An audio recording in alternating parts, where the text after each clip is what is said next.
사사기 12장 8절에서 15절 말씀까지 보도록 하겠습니다. 같이 한번 읽어보도록 하겠습니다. 그 뒤를 이어 베들레헴의 입산이 이스라엘의 사사가 되었더라. 그가 아들 30명과 딸 30명을 두었더니 그가 딸들을 밖으로 시집 보내고 아들들을 위하여서는 밖에서 여자 30명을 데려왔더라. 그가 이스라엘의 사사가 된 지 7년이라. 입산이 죽음에 베들레헴에 장사되었더라. 그의 뒤를 이어 스불론 사람 엘론이 이스라엘의 사사가 되어 10년 동안 이스라엘을 다스렸더라. 스불론 사람 엘론이 죽음에 스불론 땅 야알론에 장사되었더라. 그 뒤를 이어서 비라돈 사람 힐렐의 아들 압돈이 이스라엘의 사사가 되었더라. 그에게 아들 40명과 손자 30명이 있어 어린 낙이 70마리를 탔더라. 압돈이 이스라엘의 사사가 된 지 8년이라. 비라돈 사람 힐렐의 아들 압돈이 죽음에 에브라임 땅 아말렉 사람의 산지 바리돈에 장사되었더라. 아멘. 이 말씀을 가지고 한평생 순탄하다고 기뻐해야 하나라는 제목으로 같이 은혜를 나누기로 합니다. 입다 이후에 세 사람의 사사가 나와 있습니다. 입산, 엘론, 압돈이라는 사사가 나와 있습니다. 이들 모두 이스라엘의 사사들입니다. 사사로서 이들에 대해서 아주 간략하게 기록을 하고 있습니다. 베들레헴의 입산은 7년 동안 이스라엘 사사로 다스렸습니다. 입산의 특징이 무엇입니까? 아들 30명과 딸 30명이 있었습니다. 그리고 딸들을 밖으로 시집을 보냈고요. 아들들을 위해서는 밖에서 30명의 여자를 데리고 왔습니다. 밖은 어디를 말할까요? 어디를 말할 것 같아요? 바로 이스라엘 밖을 말하는 거예요. 이스라엘 밖을 말하는 거예요. 즉 이스라엘 민족의 밖에 다른 민족들의 여자들을 데리고 와서 며느리로 삼았습니다. 그 딸들을 다른 주변 민족에게 시집을 보냈던 거죠. 아무런 집안의 아들과 딸들은 아니었을 것입니다. 다른 부족의 부족장이거나 귀족 집안, 왕족 집안의 자녀들이었을 것입니다. 이 당시 결혼은 연애 결혼이 아니죠. 정략 결혼이었습니다. 한마디로 말해서 이스라엘의 평화를 위해서 어떻게 하는 것입니까? 주변 민족들과 혼인 관계를 맺음으로써 평화를 유지했습니다. 이것은 그 당시 널리 행해졌던 세상 방식이었죠. 입사는 주변 민족들의 왕처럼 여러 아내를 얻어서 아들 30명과 딸 30명을 낳았어요. 대단한 수죠. 그리고 자녀들을 이웃 민족들에게 시집 장가를 보내서 이스라엘 나라의 평화를 유지하였습니다. 그 다음 사사로 스불론 사람 엘론이 나옵니다. 멜론이 아니라 엘론입니다. 멜론도 아닌 엘론은 이스라엘 사사로서 10년 동안 다스렸습니다. 그리고 스불론 땅에 장사되어 죽습니다. 10년 동안 아무런 어려움이나 환란이 없이 평화롭게 다스리다가 죽습니다. 인생에 큰 굴곡이 없이 평안히 죽습니다. 세 번째 사사로 압돈이 나옵니다. 압돈에게는 아들 40명이 있었습니다. 압돈도 40명의 아들을 얻기 위해서 여러 아내를 두었을 것을 우리가 알 수 있습니다. 그리고 손자 30명이 있었습니다. 이들이 어린 낙이 70마리를 타고 다니면서 이스라엘을 다스렸어요. 압돈은 40명의 아들들과 30명의 손자들을 통해서 이스라엘을 매우 체계적이고 조직적으로 다스렸어요. 매우 조직적으로 통치를 하였습니다. 이런 체계적인 통치가 이스라엘을 평화롭게 만들었어요. 이 세 사람의 통치는 무엇입니까? 이스라엘 민족을 아주 평화롭게 다스렸다는 거예요. 아무런 어려움이 없이 잘 다스리고 재판을 잘 하였습니다. 입사는 이웃 민족과 결혼 정책을 통해서 이스라엘을 매우 안정적으로 다스렸고요. 엘론은 사사로 있는 동안에 아무런 문제가 없이 평화롭게 다스렸어요. 압돈은 아들과 손자들을 통해서 아주 조직적이고 체계적으로 이스라엘을 다스렸습니다. 세 명의 사사인데요. 성경에 기록된 내용이 그리 많지는 않습니다. 왠지 뭔가 좀 빠져있는 느낌이 들지 않아요? 무엇이 빠져 있습니까? 무엇이 빠져 있는 것 같아요? 그렇죠. 하나님의 역사, 신앙이 빠져 있어요. 신앙의 스토리가 없어요. 정치적인 업적은 있는데 신앙적인 이야기가 없어요.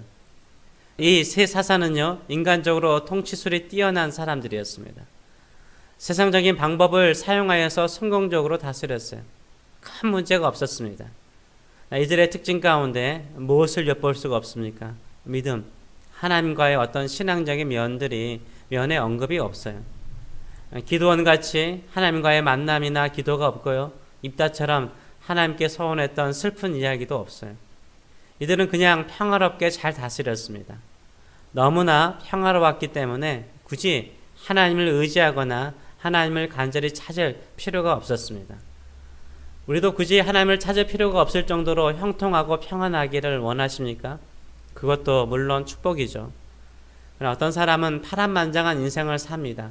고난도 많고 어려움도 많고 힘든 일도 많아서 하나님을 찾지 않고는 살 수가 없는 사람이죠. 그렇다고 하나님을 잘 섬기는 것도 아니에요. 하나님을 믿었다가 불평했다가 원망했다가 떠났다가 다시 어려우면 하나님을 찾는 우여곡절이 많은 사람이 있습니다. 그런데도 하나님과의 만남이 있어요. 하나님에 대한 할 말이 있고 하나님에 대한 믿음이 있습니다. 어떤 사람은 태어나면서부터 끝까지 순탄합니다. 집안도 평화롭습니다. 자식들도 큰 어려움 없이 순탄하게 잘 자라서 시집도 장가도 잘 가요. 또 잘 살아요. 교회를 안 간다고 속을 썩히지도 않아요. 주의를 꼬박 지키고 11조도 잘해요. 집안도 경제적으로 어렵지가 않아요. 늘 넉넉합니다. 우리가 볼 때는 어디가 더 부럽습니까? 아무런 어려움 없이 평화롭게 한평생을 산 사람이 부럽지 않습니까? 근데 무엇이 없어요?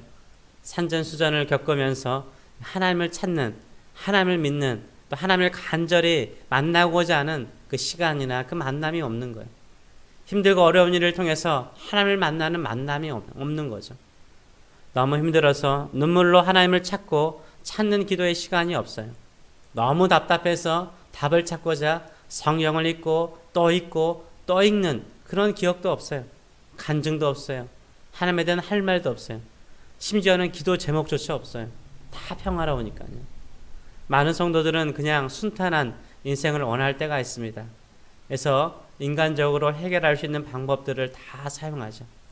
입산처럼 힘있고 권력 있는 집안과 결혼해서 안정을 추구할 수 있고요. 엘론처럼 한평생 아무런 문제 없이 살 수도 있습니다. 입산이나 압돈처럼 아내들을 여러 명 얻었는데 자식들이 쑥쑥 잘 나요. 그러니까 얼마나 큰 복인지 몰라요. 지금은 자식들을 잘 낳고 손주가 많은 거요. 이거 얼마나 큰 복입니까? 불임이 6가정 중에 6커플 중에 한 커플 정도로 불임이 많잖아요. 그런데 그들이 또 리더감이에요. 잘 또 사람들을 이끌어가요. 얼마나 좋아요. 근데 무엇이 없어요? 믿음이 없어요. 집안 안에. 밋밋한 믿음뿐이에요. 하나님을 찾는 간절함도 없어요. 모든 일이 형통하거든요. 우리가 볼 때는 제일 부러운 인생일 수 있습니다. 그러나 저는요, 좀 고생하고 힘들더라도 고난 속에서 하나님을 만나는 인생이 가장 복되다라고 생각합니다. 너무 순탄한 인생 부러워하지 마세요. 너무 인생이 순탄해서 하나님을 찾고 하나님과의 만남, 즐거움을 알지 못한다면 그건 부러운 것이 아니죠. 사사기에 나오는 사사 가운데 누가 입산, 엘론, 압돈을 압니까? 오늘 설교하니까 처음 들어보지 않아요? 기억이 나지 않잖아요.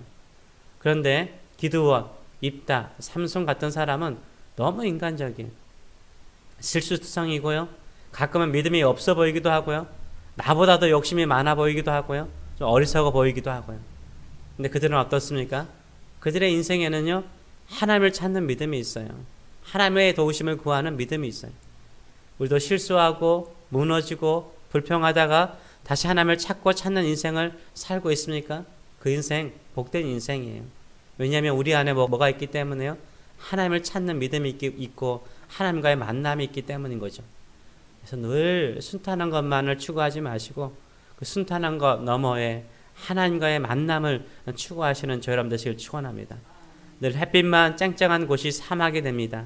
늘 푸르고 먹을 것이 많은 곳에 문명의 발전은 없었습니다. 거친 땅을 밟으면서 거친 인생을 살면서 하늘을 볼 수 있다는 것, 하나님만을 바라볼 수 있다는 것, 그것이 축복입니다. 우리 인생의 가장 중요한 것은 무엇입니까? 하나님과의 만남이고 하나님과의 관계입니다. 이 땅에서 아무런 어려움이 없었느냐, 이 땅에 살면서 형통했느냐가 우리 인생의 성공 여부를 결정하는 것이 아닙니다. 얼마나 하나님을 찾으며 살았는가, 하나님과의 만남이 있었는가가 가장 중요한 것인 줄 믿습니다.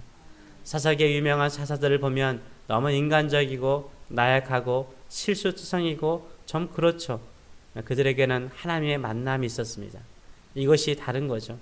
한평생 순탄한 삶을 사는 것보다 하나님과의 만남을 더 소중히 여기고 고난과 역경과 실수와 어리석음 속에서 더욱더 하나님을 찾고 하나님의 은혜를 구하고 하나님의 영광을 경험하고 하나님을 통해서 쓰임받는 저 여러분 되시길 축원합니다. 기도하겠습니다. 살아계신 하나님 아버지, 우리가 유명한 사사들, 스토리가 많은 사람들을 보게 되면은 실수투성이고 어떻게 저런 사람이 사사가 되었나, 저런 믿음을 가지고 사사가 되었나라는 생각을 할 때가 있습니다.